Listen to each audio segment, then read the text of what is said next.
Ladies and gentlemen, welcome back to another episode of 6 for 6, Season 2, Episode 32, ladies and gentlemen. It's been an interesting season, but last week, games didn't turn into our favor.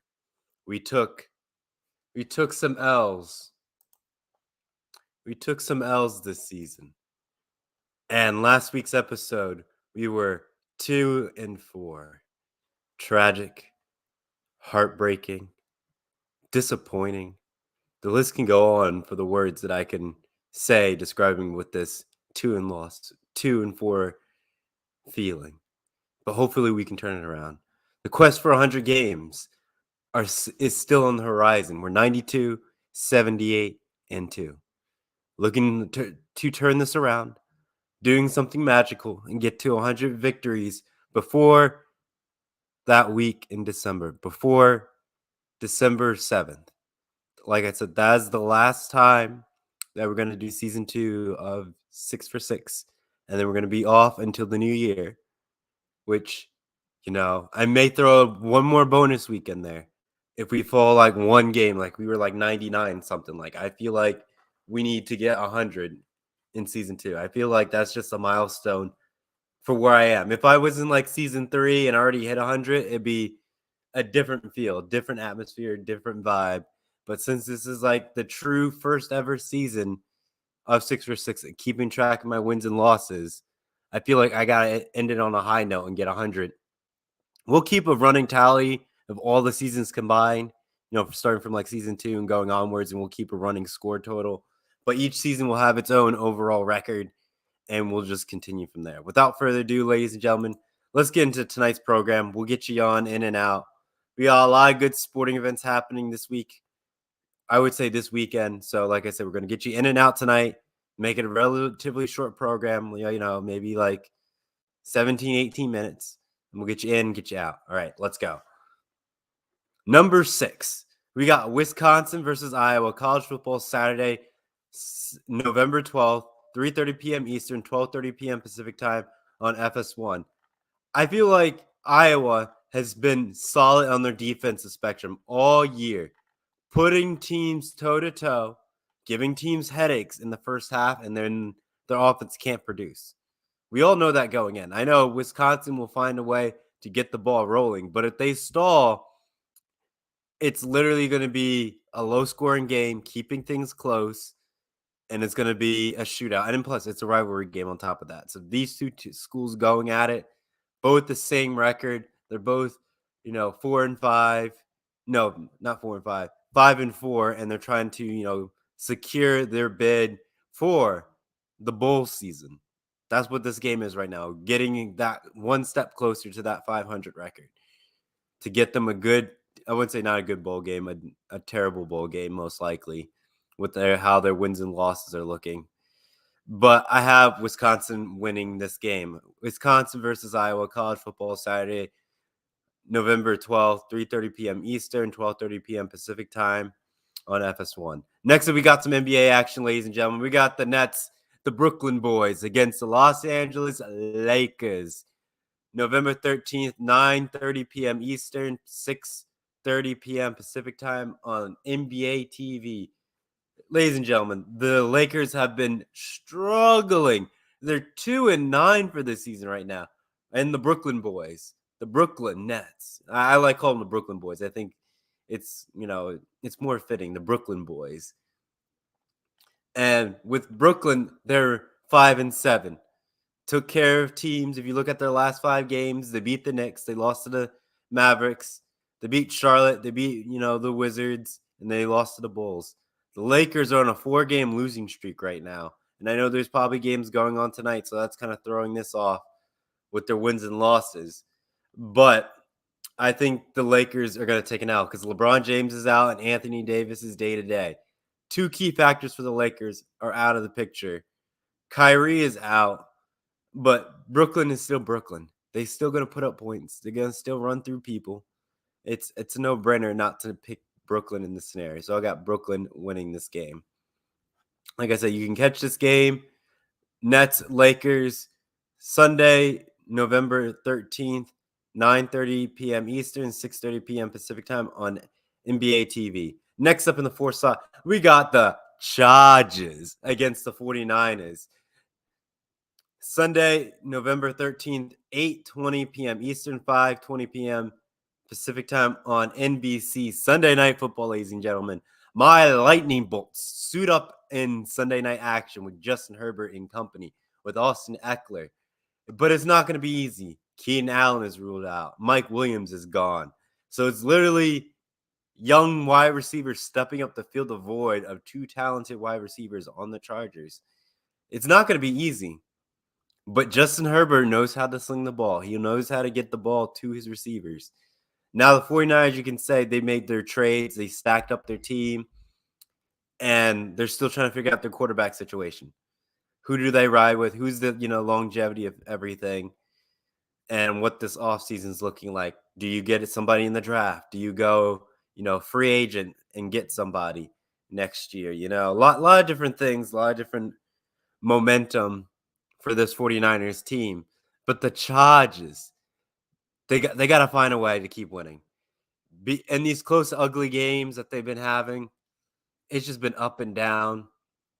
But ESPN has done them dirty. ESPN has given them a 25% chance of victory. The Chargers, yes, ladies and gentlemen, the Chargers are very doubted in this game. It's in San Fran. Not going to be an easy environment. Tough road game for the Chargers. But I believe in my Bolts to find a way to win it. It's probably going to be in a close fashion like they've always been playing. Or they have a league. They'll find a way to choke it away and make it closer than when it has to be. But I believe in my Chargers will get the job done and win. Like I said, you can catch the Chargers versus 49ers Sunday, November 13th, 8:20 p.m. Eastern, 5:20 p.m. Pacific time on NBC. Next up in the third slot, we got the Minnesota Vikings against the Bills. Sunday, November 13th, 1 p.m. Eastern, 10 a.m. Pacific time on Fox. Ladies and gentlemen, Josh Allen is possibly going to be out of this game. I don't think he's going to be able to suit up. It's not worth to risk it. I know their division's very close, and losing to the Jets doesn't help them in this scenario. And every win's critical to them. Vikings, on the other hand, Kirk Cousins with his swag chains and all that stuff. Man's living on a high, living in a Cinderella story right now, being 7-1 and just beating teams left and right. It's just leaps and bounds for this Vikings team. They're going to probably win their division. No one can really catch them. And they're going, I would say the Vikings almost secured their playoff spot. If they, get 3 more wins, in my eyes, they're almost there.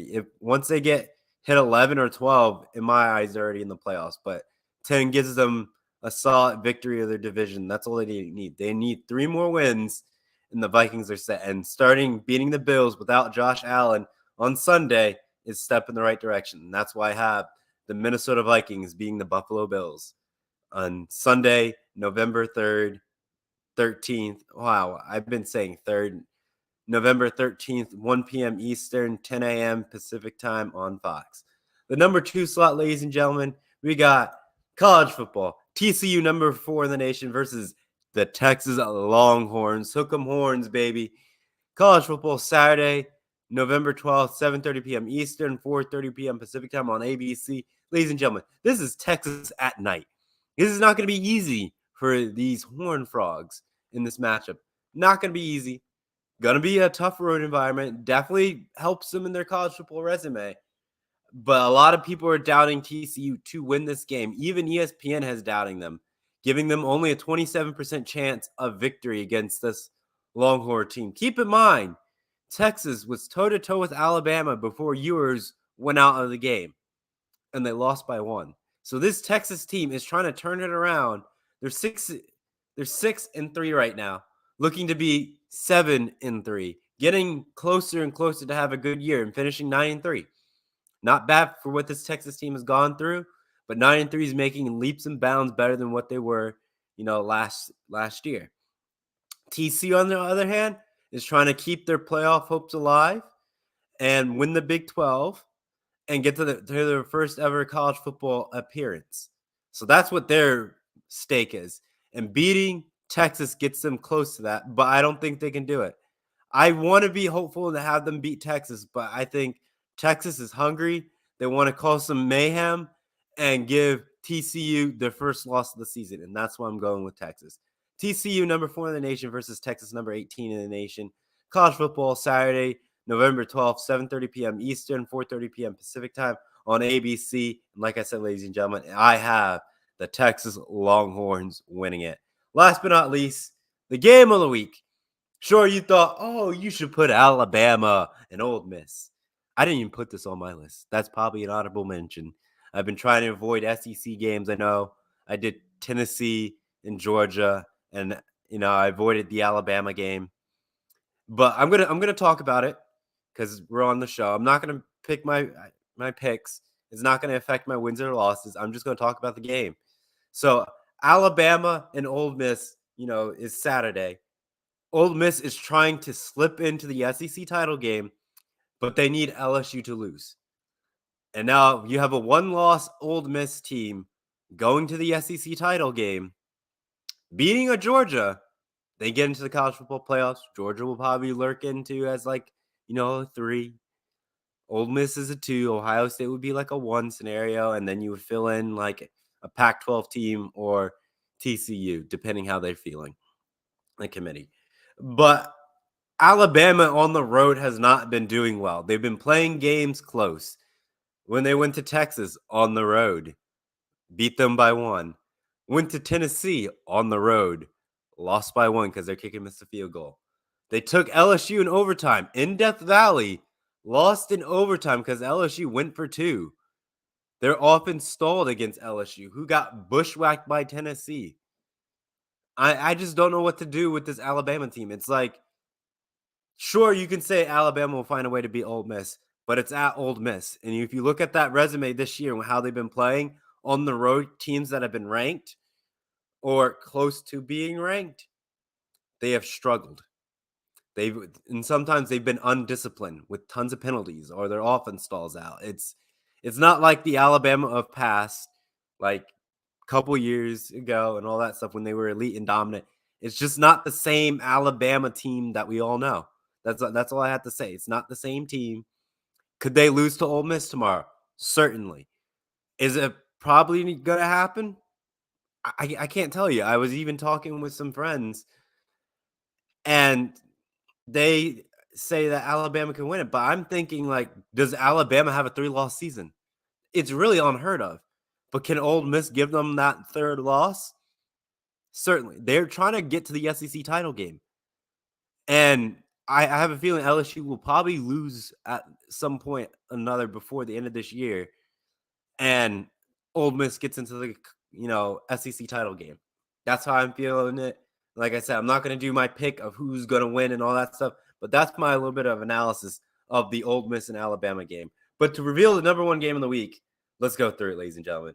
We got UCF, number 22 in the nation, versus Tulane, number 17 in the nation. College football Saturday, November 12th, 3:30 p.m. Eastern, 12:30 p.m. Pacific time on ESPN2. Yes, the group of 5 has finally reached the number 1 spot on 6 for 6, ladies and gentlemen. I know, I feel like the college football committee revealing my number 1 pick. And these 2 schools, UCF, 2 losses, took care of ranked Cincinnati. Tulane is trying to be the best group of 5 team to get a New Year's 6 shot. That's how they're feeling right now. UCF is in the same boat, being 2 losses. And there's some other teams in the group of 5, with 1 loss and all that stuff. But Tulane is going for the gold to get to the New Year's 6 with 1 loss, win the conference, what they have to do it. But ladies and gentlemen, UCF is going to pull up this win. It's going to be close.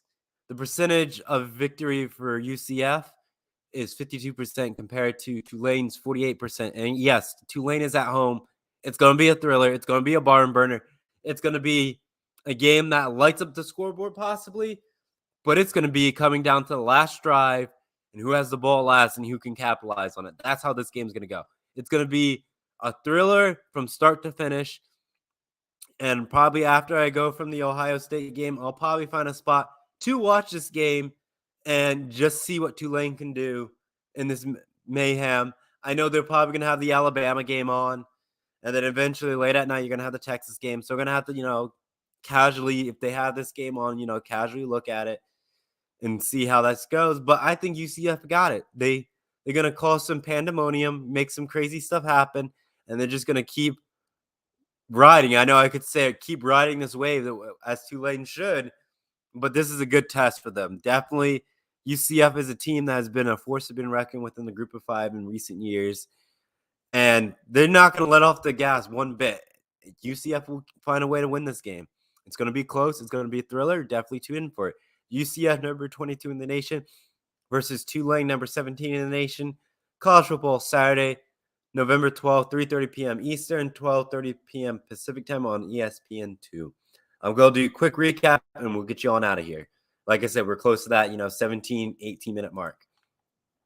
Number 6, we got Wisconsin versus Iowa college football Saturday, November 12th, 3:30 p.m. Eastern, 12:30 p.m. Pacific time on FS1. I have Wisconsin winning it. Next up, we got Nets and Lakers Sunday, November 13th, 9:30 p.m. Eastern, 6:30 p.m. Pacific time on NBA TV, and I have the Nets winning it.